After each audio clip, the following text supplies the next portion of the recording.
What up, YouTube? It's the Night Saint here, back with another video, and this video is gonna be called "Becoming the Modern Monk." Uh, like I said, this is a random video I thought about, and I just want to talk about my experience with doing that. This is like my senior year of high school, and the year after my high school, after the summer after high school, and yeah. So basically, I think that it's essential for a lot of young men or just men period to be able to cut out all distractions of the world and like really just zero in on trying to make our desires manifest. So I think, like I said, when I was younger I would write a lot. When I was in high school, like late high school, I understand, like I started to like writing, and so especially like writing about my thoughts.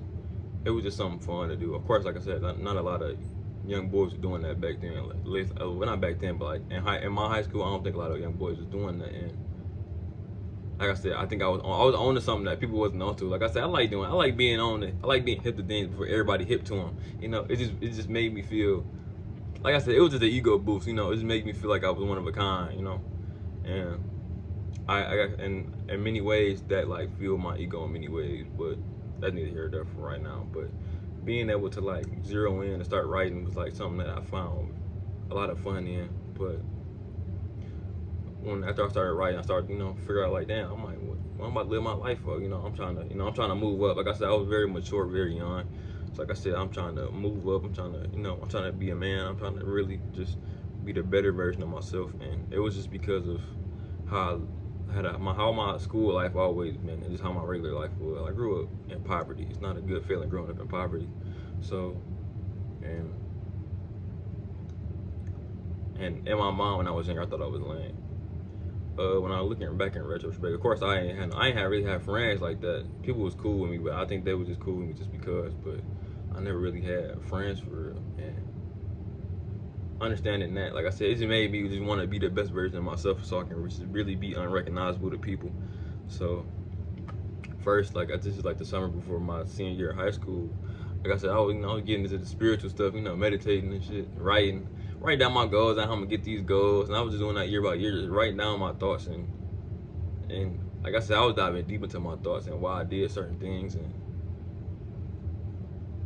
it's kind of crazy how I even did that, like at that age. Cause like I said, I think even though I was mature, like I said, I just never, me looking back and making me smile, but it's like, damn, like I was really doing that type of shit in high school.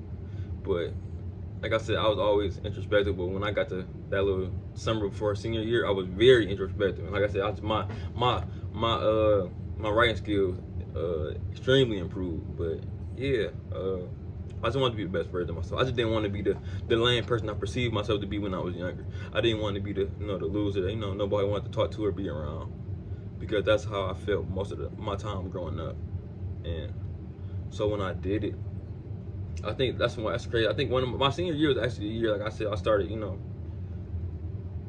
retrospect, people started to like me. Not like me, but people took a liking to me because I guess I was just more myself. I could say I was very unique in my senior year of high school. I was still my quiet self, but I was very I wasted a lot of my school. I wasted a lot of my life, not wasted, but I was very sheltered growing up. So I missed out on a lot of social experiences that I ever could have had because of my social inability and my lack of social interaction, because I was always at home. I was just always either in my own mind, just in my own shop mind, just living vicariously through things, and to a certain extent it put me at a disadvantage.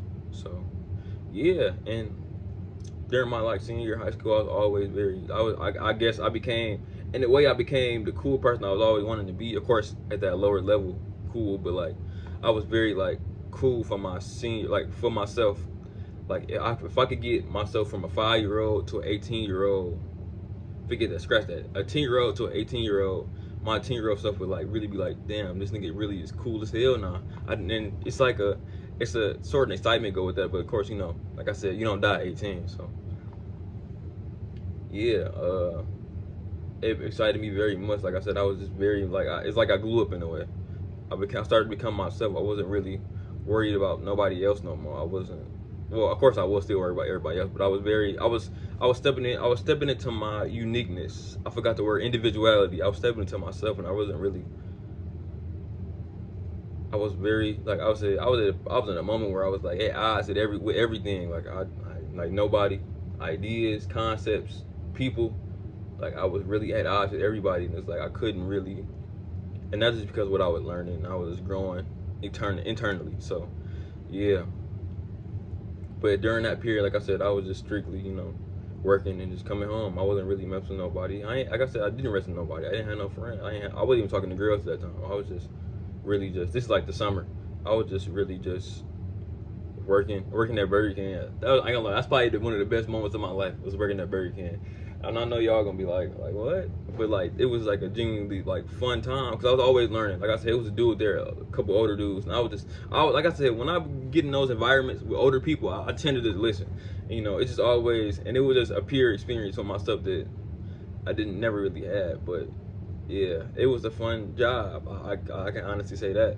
But yeah, that was just the first summer. Then the next summer, which was 2020, after the I ain't about to say that, after the pandemic, basically, I got 2 jobs, and I'm like, damn, I ain't talking. Well, I did have one friend I was talking to, about she my girl now, but I was talking to her during the pandemic. But I was working 2 jobs for real, and I was just really like. I was on semen retention the whole time. I was on semen retention the whole time. That's crazy. I was on semen retention the whole time, and I was working 2 jobs. I was about to say start one in the afternoon. Probably go to one at like 10 o'clock in the morning to like 3 or 4 o'clock, and then 4 o'clock to like 10 o'clock.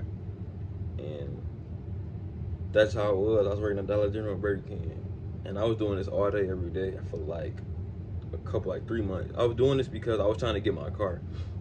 And like I said, I had to put a lot of things. Well, I put a lot of things on the side because if I'm trying to move up, I gotta, like I said, they say success takes sacrifice, and that's what I had to do. I had to stop. Like I think that's when I truly stopped playing the game. Like I stopped playing the game because I'm like, dang, I gotta go to work. Really gotta go to work so I can make some shit happen, make some moves. So I'm like, fuck. So I started playing the game. Like I said, I'll get home, sleep, get up, do the same thing. It was very routine, and I think I like the routineness. I think that being routine helps you accomplish goals. I think that a lot of people need to pick up like a routine and just stick to it. But of course, like I said, I didn't have no life, so not having a life makes a lot of things easier. So the fact that my life was so routine, I didn't really have nobody, I ain't had no girlfriend, I had no girl to talk to. I didn't really, have no major responsibilities. I just had to just go to work, come back home, and just handle home duties, of course. But that was just all I had to do. So I guess that was like the beauty of it. But of course, now with life, you got responsibilities now. You gotta handle things. So you just gotta get better at planning and being able to create like a set routine that you can follow. That maybe it may shift every now and then, but you just gotta make sure that it's set so you can make your life easier. I think that's really what it is. But yeah, like after that summer, the summer of 2020, I was just really, just working every day to get that car. And I think on my birthday, probably like a couple days from my birthday, I got it. And I was so happy. I ain't gonna lie, I was geeked like a motherfucker. I'm like, I posted on Instagram and everything. I'm like, hey, I got my car now and shit. And I'm like, all right, well, shit, let me get my license then. But yeah, and then that's really what I was doing. But it was all for a common goal, a goal that I needed to do just because it was just helping me. It was helping me get to my next level that I needed to be at in terms to being like an adult. Of course, like you said, you 18, you're not really, like you said, being 18, it's like almost like being 20. It's like you still a kid, It's still like you still haven't matured to this extent where you are a solid adult. Like I said, I'm not a man. I'm not like a full-grown man yet, and I think that's why, like I said, I'm still trying to find my way. I'm a young man. I'm just trying to find my way, and of course, it's gonna take time, but that's what I'm here for. So, but yeah, it's like you're still in that awkward stage where you're a kid, so you still learning and understanding how to really maneuver as a legal adult. So, yeah. But my modern monk, like I said, it made me put like what they be saying, put the pedal to the metal, just put my foot on the gas, and I was just working, just to make my just to move the plan along, and of course I did that. So yeah, so like I said, and now is a moment where I'm about to get back to that. It's like I'm really just about to, like, I was going, if I didn't have YouTube, if I wasn't making YouTube videos, and I had like a different goal, I would delete YouTube. I think YouTube was a big distraction for a lot of people. People love watching YouTube videos, and just watching figures, period, like live the life that they want to live. And like I said, people will stay the same if they don't ever like cut out all the distractions that's keeping them from being the best the best versions of themselves. And like I said, eventually, like I said, people gonna get tired of it. People gonna get tired of themselves, and of course that's when they gonna change. But most of the time, a lot of people won't. But that's what I had to do. I had to like cut out a lot of BS, all the social medias and shit. Of course, just masturbation and shit like that. I think that's why, like, if I'm being honest, that's like something that, of course, a lot of people deal with today. And I think that even a little bit is still even a little bit is still a problem. It's still a big problem. So yeah. But yeah, I think people need to. I think young men, especially if you don't got nothing to live for, or you ain't got not nothing to live for, especially if you ain't got no, responsibility, I think that you should. So yeah, if you like the video, like, comment, subscribe, and I'll see y'all later. Thank you.